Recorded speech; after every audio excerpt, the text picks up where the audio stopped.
Halo Sobat Balnews pencinta sepak bola Indonesia, tentunya di Timnas Indonesia. Baiklah, kami punya penawaran khusus untuk teman-teman yang mau ikut bergabung join menjadi member kita.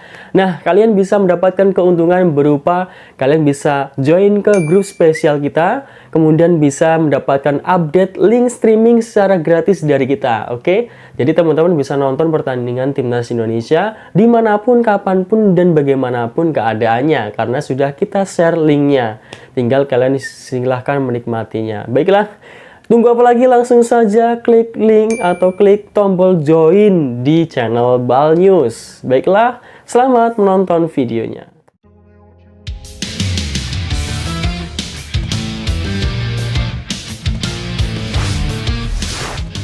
Taktik Indra Syafri dipertanyakan, Patrick Kluivert terima laporan. 2 gol cantik Surya hukum Timnas Indonesia U20 di Stadion Gelora Delta Sidoarjo. Elkan Bagot buktikan diri layak kembali ke skuad Garuda. Rencana Thailand ubah aturan SEA Games 2025 untungkan Timnas Indonesia.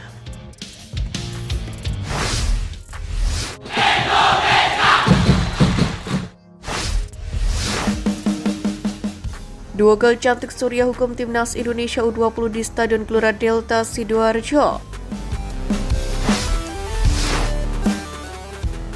Laga penuh drama terjadi ketika Timnas Indonesia U20 harus menelan kekalahan dari Surya di Stadion Gelora Delta Sidoarjo. Pada laga kali ini, rotasi benar-benar dilakukan Indra Syafri di sejumlah sektor. Di pos penjaga gawang masih tetap dipercayakan kepada Ikram Al-Ghifari yang tampil cukup baik meski kebobolan 1 gol melawan Yordania. Alvarez Buffon yang absen di laga pertama pun kini dipercaya sebagai starter bersama KDRL dan Ahmad Zidane di lini belakang. Sementara itu dua wingback menjadi milik Mufli Hidayat dan Doni Tripamungkas. Keduanya menopang duet lini tengah yakni Tony Firmansyah dan Tri Adriano Manuri. Di lini depan perubahan terjadi ketika Arkan Kakak dipercaya sekaligus menjadi ujung tombak. Member Persis Solo itu membentuk trio lini serang bersama Jihan Fahlevi dan juga Muhammad Ragil. Sementara nama-nama beken seperti Wilber Jardim dan Ian Sraven harus memulai laga dari bangku cadangan. Di babak pertama, drama pun langsung tersaji ketika Surya U20 tampil luar biasa efektif lewat serangan sayap mereka. Beberapa peluang pun tercipta bagi Surya lantaran Timnas Indonesia U20 gagal menunjukkan permainan yang berbeda dari laga sebelumnya. Sempat nyaman menguasai bola, nyatanya skuad asuhan Indra Syafri justru kebobolan lewat sundulan mematikan pemain lini depan Surya. Skor 1-0 pun bertahan hingga babak pertama usai. Pada babak kedua, perubahan pun terjadi ketika Indra Syafri memasukkan Rizky Afrizal dan Aditya Warman. Skuad Garuda Nusantara pun sejatinya mampu menguasai jalannya pertandingan, namun kurang efektif masih menjadi masalah tim asuhan Indra Syafri. Surya U20 pun tampil ciamik bahkan berhasil menambahkan keunggulan. Tertinggal 2 gol, Indra Syafri baru memasukkan Jens Raven. Alhasil minimnya menit bermain membuat sang striker gagal mendapatkan peluang berbahaya. Sebab para pemain lain pun tidak mampu memberikan suplai. Hasil laga kali ini pun menjadi kekalahan kedua dan membuat Indra Syafri selaku pelatih kepala wajib untuk dievaluasi.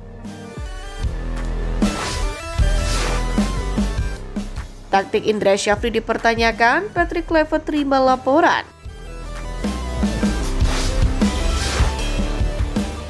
Kekalahan atas Surya U20 menjadi fakta bahwa taktik Indra Syafri di level Asia masih dipertanyakan.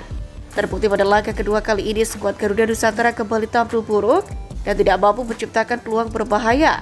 Tampak para pemain kerap melakukan back pass dan tidak memperlihatkan sisi kreativitas permainan. Sontak, hal itu membuat netizen tanah air geram. Pasalnya skuad Garuda Nusantara tengah ditunggu event sekelas Piala Asia U20. Pada laga kali ini, para pemain yang kerap menjadi andalan seperti Jens Raven, KDRL dan Doni Tripamungkas pun bisa dikatakan kehilangan sentuhan.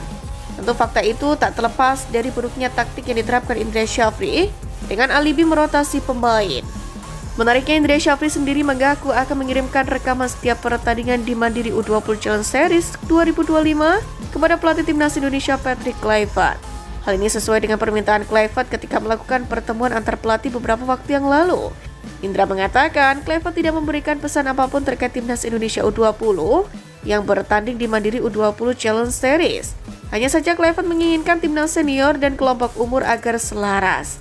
Hal itu tentu menjadi tamparan bagi Indra Syafri lantaran gagal membawa skuad Garuda Nusantara untuk menampilkan performa terbaik di laga uji coba. Untuk Patrick Kluivert yang melihat aksi Kadek Arel dan kawan-kawan pun bisa jadi bakal kecewa. Elkan Bagot buktikan diri layak kembali ke skuad Garuda. Dalam laga lanjutan kasta ketiga Liga Inggris 2024-2025 yang mempertemukan Blackpool versus Exeter City, Elkan Bagot berhasil menunjukkan statistik mentereng dalam kemenangan 3-1.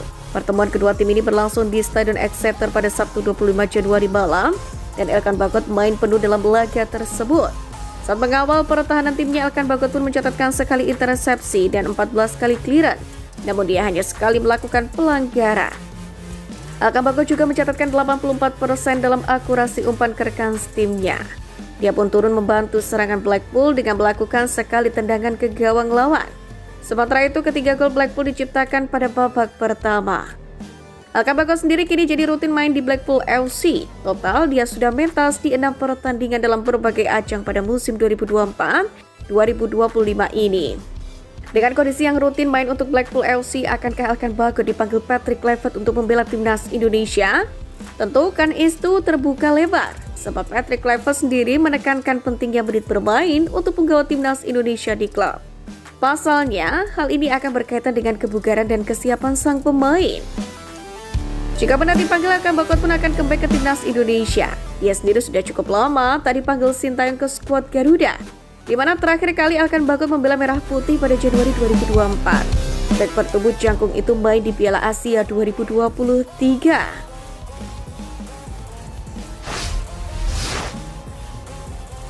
Rencana Thailand ubah aturan SEA Games 2025 untungkan timnas Indonesia. Otoritas Olahraga Thailand atau SAT mengungkap rencana penyelenggaraan SEA Games 2025 pada Jumat 24 Januari. Sebagai informasi, SEA Games 2025 di Thailand ini akan memiliki 4 cabang olahraga bola kaki. Keempat cabang tersebut adalah sepak bola putra, sepak bola putri, futsal putra, dan futsal putri. Dalam hal ini, peraturan di cabur sepak bola putri, futsal putra, dan futsal putri hampir pasti tidak akan berubah. Sementara pada sepak bola putra, pihak penyelenggara berusaha membatasi usia pemain dari tim peserta. Sepak bola putra SEA Games 2025 rencananya hanya boleh diikuti oleh pemain U22 tanpa tambahan pemain senior. Aturan itu berbeda dengan edisi-edisi sebelumnya yang menggunakan slot tambahan untuk pemain senior. Ada pendapat yang menyebutkan bahwa tuan rumah Thailand ingin mempersulit para pesaingnya dengan aturan itu. Apalagi Thailand belum pernah memenangi medali emas di SEA Games sejak 8 tahun lalu. Namun aturan batasan U22 ini tidak serta-merta akan membawa kerugian bagi timnas Indonesia jika benar diterapkan. Justru keputusan Thailand bahkan bisa memperbesar peluang Indonesia untuk mempertahankan medali emas SEA Games. Pasalnya, timnas Indonesia telah memiliki kerangka skuad yang menyusul keputusan menurunkan pemain muda di ASEAN Cup 2024. Pada ajang tersebut, Indonesia menjadi satu-satunya tim yang membawa skuad U22 dengan tambahan 2 pemain senior. Meski hasilnya kurang maksimal, Indonesia kemungkinan hanya akan melakukan sedikit perubahan personel. Selebihnya masih akan mengandalkan para pemain inti yang tampil di ASEAN Cup 2024 belum lama ini. Rencana Thailand untuk membatasi usia pemain pun juga membawa tantangan bagi tim-tim lain, bukan hanya Indonesia. Selain Thailand, Vietnam selaku juara ASEAN Cup 2024 pun juga dipastikan akan mengalami kerugian besar. Pasalnya, skuad besutan Kim Sang-sik itu tidak bisa memainkan top skor ASEAN Cup 2024, Nguyen Xuan-sen. Fakta bahwa banyak pemain muda yang secara rutin bermain di Liga 1 pun juga merupakan nilai tambah bagi Indonesia. Sebagai informasi, Indonesia merupakan juara bertahan di SEA Games usai meraih medali emas edisi 2023 kemarin, di mana tim Merah Putih kala itu tampil sebagai kampiun di Kamboja usai mengalahkan Thailand 5-2 di babak final.